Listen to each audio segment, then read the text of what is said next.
দেশের তাপমাত্রার পারদ ছেড়ে গেছে 40 ডিগ্রি। প্রচণ্ড দাবদাহে পুড়ছে দেশ। গরমে অতিষ্ঠ নগরবাসীকে স্বস্তি দিচ্ছে মাত্র 5 টাকার নবাবী গোসল। বলছি পুরান ঢাকার ইসলামপুরের গোলতালাবের কথা, যা নবাববাড়ি পুকুর নামেও পরিচিত, যেখানে নারী পুরুষ যে কেউ 200 বছরের পুরনো এই পুকুরের স্বচ্ছ পানিতে দিনভর করতে পারেন গোসল, কাটাতে পারেন জলকেলি সহ সাঁতার। স্থানীয়ভাবে এই পুকুর নবাববাড়ি পুকুর নামেও পরিচিত। কাঠফাটা রোদে জনজীবন যখন দুর্বিষহ, তখন এমন পুকুর নগরবাসীকে দিচ্ছে স্বস্তি। বেশ কিছুদিন ধরে প্রখর রোদে ঝলসে যাচ্ছে চারপাশ। গরমে প্রাণ যায় যায়। একটু প্রশান্তি পেতেই প্রতিদিনই তালাব পুকুরে দাপিয়ে বেড়াচ্ছে শিশু কিশোর সহ সব বয়সী মানুষ। ঢাকা শহর একটা অনেক বড় নগর, এখানে পুকুরের সংখ্যা খুবই কম। আর এটা নবাববাড়ির পুকুর। এখানে মেইন আসার উদ্দেশ্য হচ্ছে যে এই তাপদাহের ভিতরে একটা শান্তি অনুভবের যে স্থান, এই জন্য আর কি এই জায়গায় আসা। হ্যাঁ, অনুভূতিটা অনেক সুন্দর। এরকম যদি প্রতি এলাকায় দুই একটা পুকুর থাকতো, মানে এরকম গোসল করা, সাঁতার শেখার সুব্যবস্থা থাকতো, তাহলে এই আমাদের ঢাকা শহর, বিশেষ করে বিভিন্ন জায়গায় যারা ঢাকা শহর আইসা থাকে, তারা সাঁতার জানে না, তারা সাঁতারটা শিখতে পারতো। 1830 সালে নবাব খাজা আলিমুল্লাহ এই পুকুরটি খনন করেন। চারপাশের পাড় সহ 8 বিঘা জমির উপর এই পুকুরটি খনন করে তিনি নবাবী ঐতিহ্যকে জানান দেন। প্রায় 200 বছরের পুরনো এই পুকুরটি একসময় সংযোগ ছিল বুড়িগঙ্গা নদীর সাথে। পরে চারদিকের পাড় বেঁধে গাছ লাগিয়ে আলাদা করা হয়।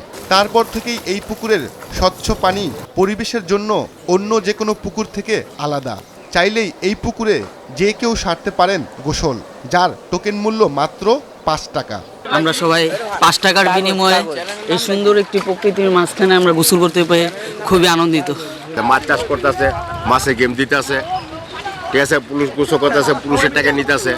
করলে গোসল করলে একবার দিতে মন পড়ে না। দেখা গেছে না, আধা ঘন্টা 20 মিনিট গোসল করি, 1 ঘন্টা গোসল করি।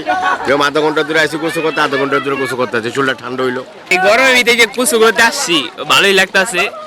এমনি দূরে গেলে সমস্যা হয়, কিন্তু এটা কাছে অনেক, এটার জন্য একটু সহজ হয়েছে।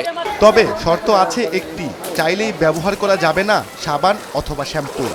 প্রয়োজন হলে পাশেই আছে গোসলখানা ও পোশাক বদলের স্থান। সাঁতার জানা না থাকলে নামা যাবে না এই পুকুরে। পুকুরের চারপাশ ঘিরে রয়েছে নারিকেল, আম, নিম এবং চীনা খেজুরের গাছ, যার কারণে পুকুরের পানি অনেকটাই ঠান্ডা। এমন পরিবেশে পুকুরে আসা মেহমানদের সেবা দিতে প্রস্তুত নবাবদের বংশধরেরা। মানুষ তো এখানে একটা বিনোদন পায়, এটা সবচেয়ে বড় কথা এখানে। আর ওল্ড টাউনের মধ্যে, ঢাকা শহর মধ্যে তো পুকুর নামতে পাবেন না, তো এখানে শুধু আপনারা গোসল করতে পারবেন। এখন অনেক দূর দূরান্ত থেকে সবাই আয় এখানে গোসল। আপনি দেখছেন কত ছেলে কোথায় থেকে আছে। পরিচালনা কমিটির লোকজন বলছেন, নবাবী আমল থেকেই এই পুকুরে চলতো নানা উৎসব, যার কিছু অংশ এখনো পালন করা হয়। নৌকাবাই, সুইমিং, সাঁতার প্রতিযোগিতা, তারপর ওয়াটার পোলো, বিভিন্ন অনুষ্ঠানে তো প্রতি বছর একবার আমরা করতাম। পাইস্তা আমল থেকেই আমরা মাছ শিকার করি, মানে দেওয়ারা টিকিট নেয়, মাচান বান্ধে দেয়, মাচান বান্ধে না, মাচান বান্ধে তারা মাছ শিকার করে 10,000, 20,000, 5,000 করে, এটা টিকিট ছেড়ে এটা সবাই আনন্দ ভোগ করে। এখানে কোনো গড়বাড়ি করা যাবে না, বিল্ডিং করা যাবে না, নদী পুষ্করণী থাকবে। এটার জন্য অনেকজনই চেষ্টা করতেছি এটা নেবার জন্য। বড় বড় যারা আছেন তারা কিন্তু ইনশাল্লাহ এটা নিতে পারবে না কেউ।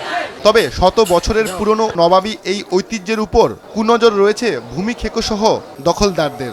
নানা উপায়ে চালিয়ে যাচ্ছে পুকুর দখলের অপচেষ্টা। তবে পরিচালনা কমিটির আশা, রাজধানী জুড়ে মানুষের কাছে এর নাম পৌঁছালেই তাদের আনাগোনাতে টিকে থাকবে নবাবী এই গোলতালাব।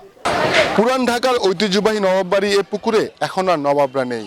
সারা দেশে প্রচণ্ড দাবদাহের মধ্যে দিয়ে নগরবাসী একটু স্বস্তি পেতে 5 টাকার বিনিময়ে স্বচ্ছ এই জলাশয় ব্যবহার করছেন সবাই। কর্মব্যস্ত ইটকাঠের এই নগরীতে ঐতিহ্যবাহী এই পুকুর গ্রামীণ জীবনের স্বাদ ফিরিয়ে দিচ্ছে প্রতিটি মুহূর্তে প্রতিটি মানুষকে। শেখ ফরিদ, ভোরের কাগজ, ঢাকা।